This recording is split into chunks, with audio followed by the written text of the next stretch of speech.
series presented by Opportunity Link. My name is Kate McMahon. I'm a planning consultant with the project and will be presenting this webinar.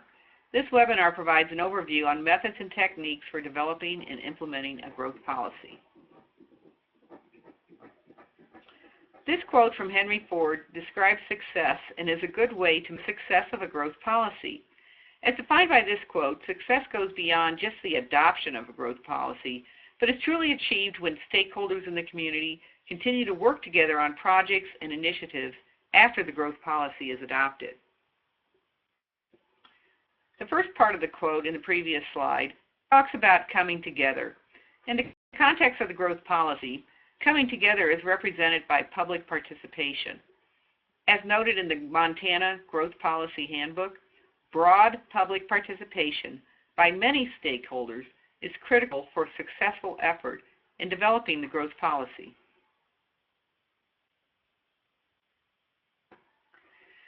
This slide lists the many reasons public participation is so important and should not be overlooked. First, the growth policy is a public document, and the Montana Constitution provides for reasonable opportunity for citizen participation as part of the democratic process.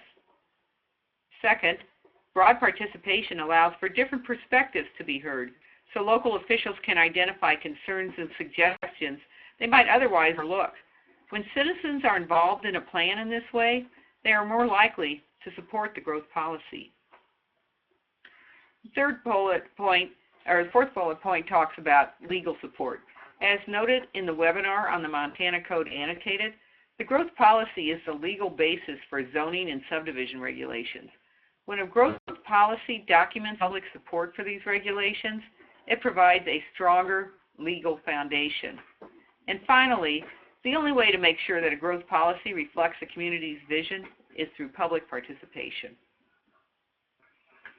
When undertaking public participation efforts, it's important to solicit feedback at the beginning of the process so this input can be taken under consideration when drafting the language for the growth policy.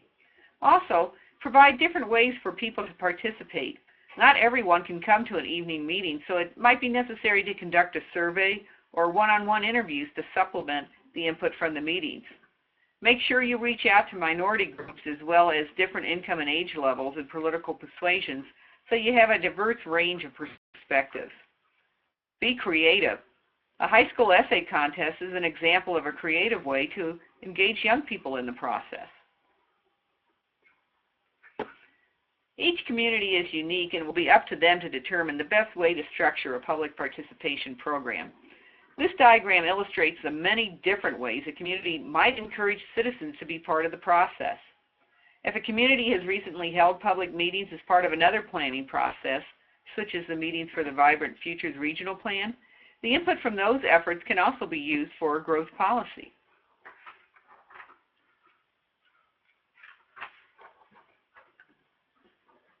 When adoption of a growth policy becomes contentious, often it's because of a poor public participation process, and citizens feel they did not have meaningful input. If people do not have a chance to provide feedback until the plan has already been written, they might feel that the public hearing is just a formality and their input is not important.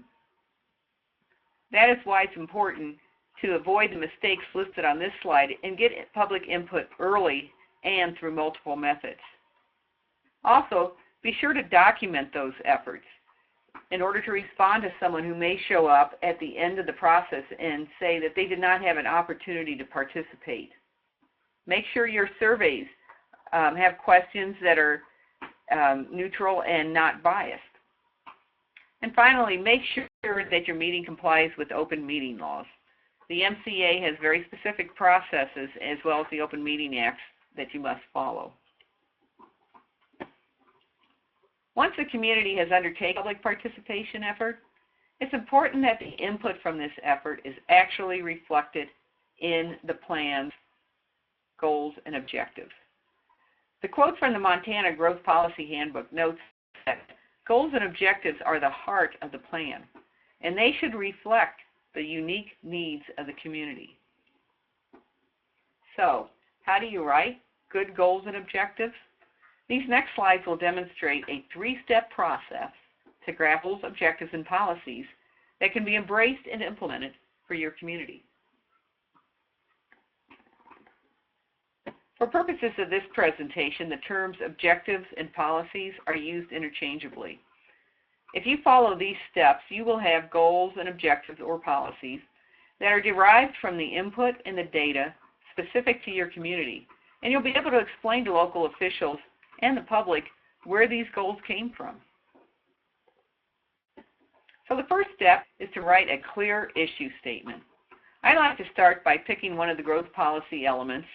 In this slide, I use the example of natural resources, and then I list the issues that have been identified as part of the public process and the data analysis. Once I have this list, I can group the items into 2 or 4 general categories, and those become the basis of writing the goals. After you write the issue statement for each category, the strongest issue statements have a summary of the data regarding the issue, a reference to the public input that demonstrates that the issue is a priority for the community, and a description of trends that provide further insight about the issue. The example on this slide contains an issue statement for water quality. The statement includes a summary of data from the Department of Environmental Quality. It references community input from a survey, and it also includes examples from other communities that show a trend on how they address these issues. A good issue statement using this method will help focus the goals and policies specifically to the concerns that are most important to the community. After writing the issue statement, draft several goals to address each issue. Remember, goals are general statements. The objectives or policies will provide the specificity to achieve the goal. This example shows 2 goals that were derived from the water quality issue statement that was in the previous slide.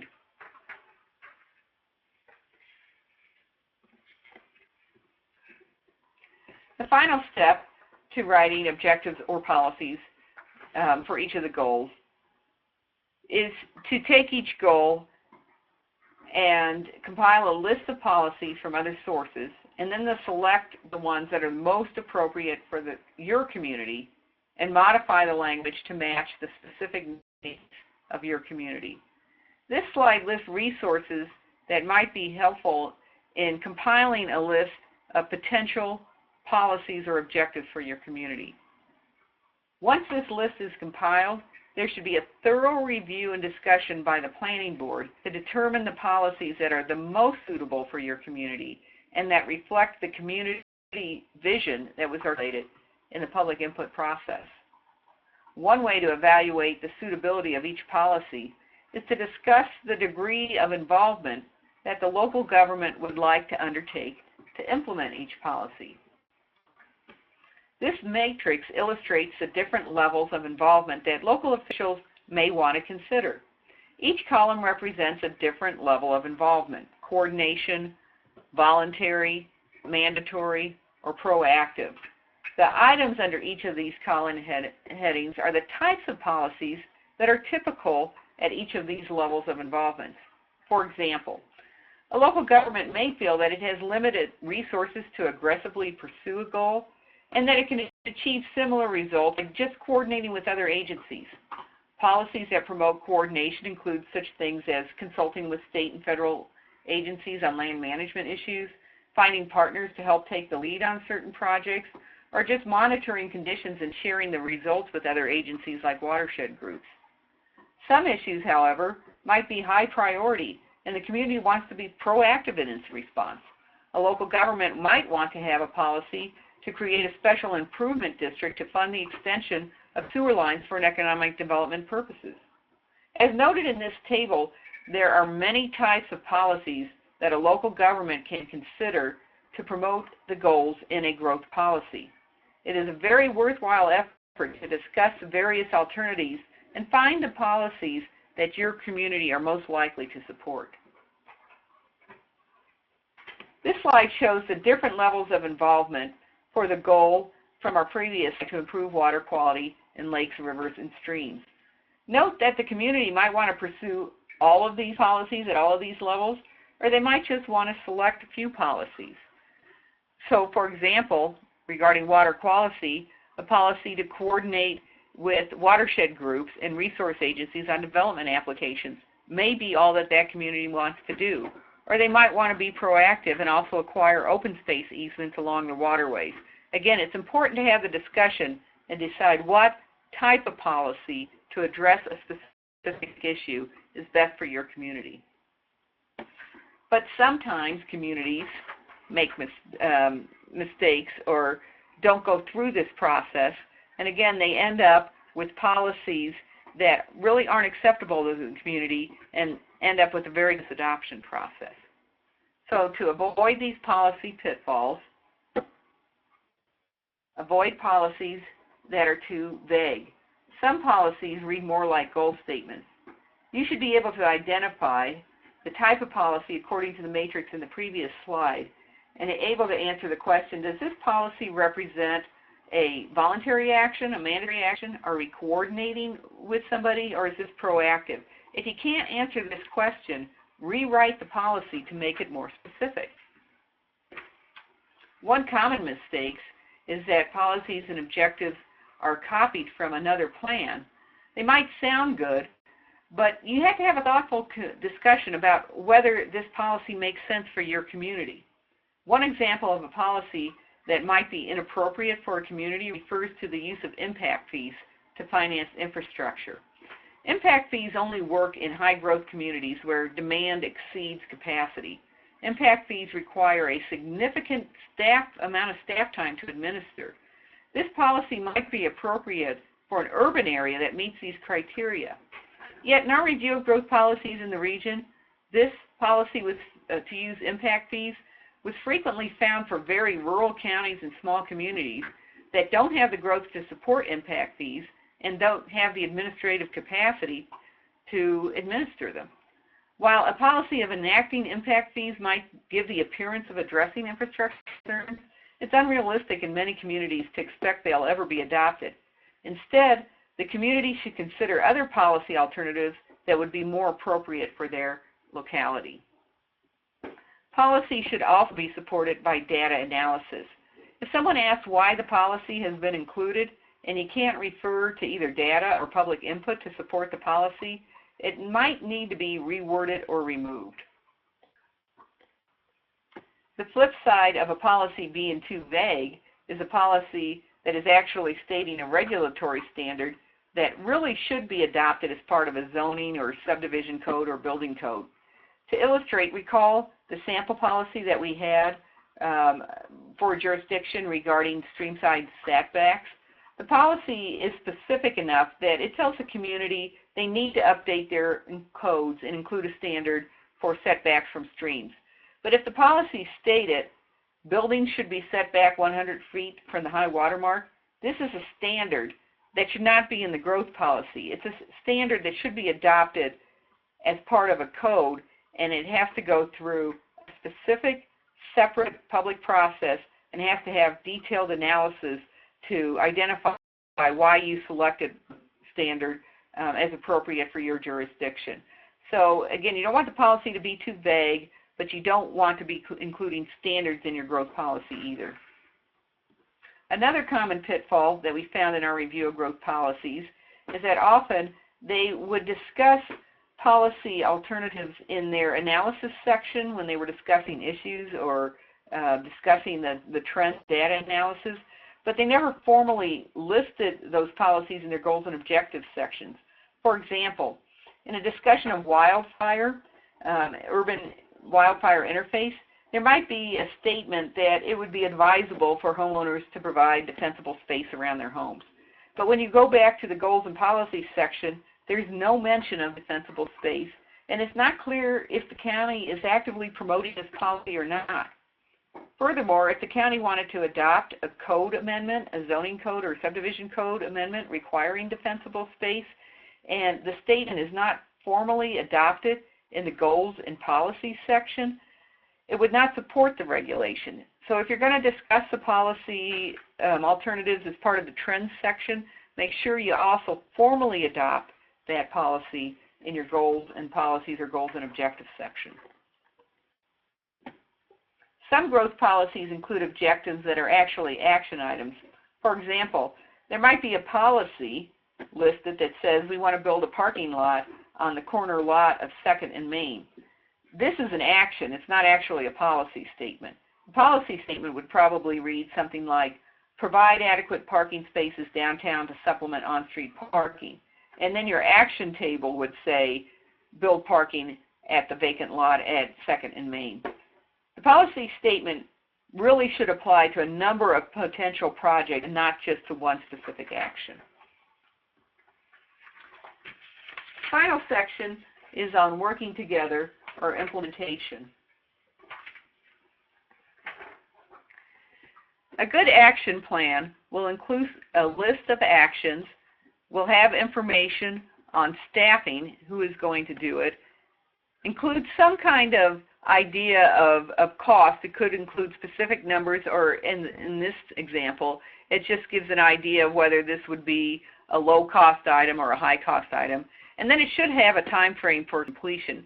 Are you going to do this in year 1? Are you going to wait and do this 5 years from now? Or is this something like code enforcement that is an ongoing action? This kind of detail really helps the community have a good framework for implementing the plan. So once you go through all these steps, the public participation, writing goals and policies, having a good, strong implementation or action plan, here's measures of success, how you can tell if your plan has been successful. You can look back every 5 years and say, did we actually accomplish a task in the action plan? That's why having an action plan with tasks is a good measure of success. You can look and say, did the policies that we have there support grant applications? How many times did we look at our growth policies and say, we have goals and objectives or goals and policies here, and use them in grant applications? Not only in grant applications for the cities, but do your nonprofits look at your growth policy and find that there's policies in there that support their applications?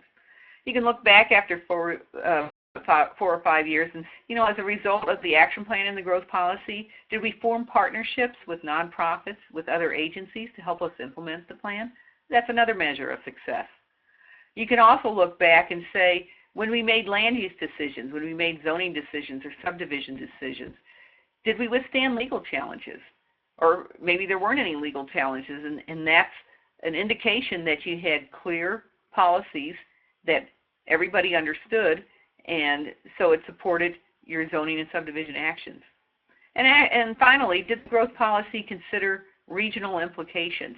Did you look beyond just the border of your plan and say, how do we relate to other communities and counties in the region? And do our policies reflect that? Resources to help you devise the goals and policies and achieve success include the Vibrant Futures Montana Growth Policy Review. That includes a sample of policies from other areas that you might want to look at when you're crafting your goals and policies. The Vibrant Futures website will also have county maps that can be embedded into the growth policy. And finally, the Montana Department of Commerce Community Technical Assistance Program has a growth policy handbook that has some very good information for you as well. Thank you for participating in this webinar.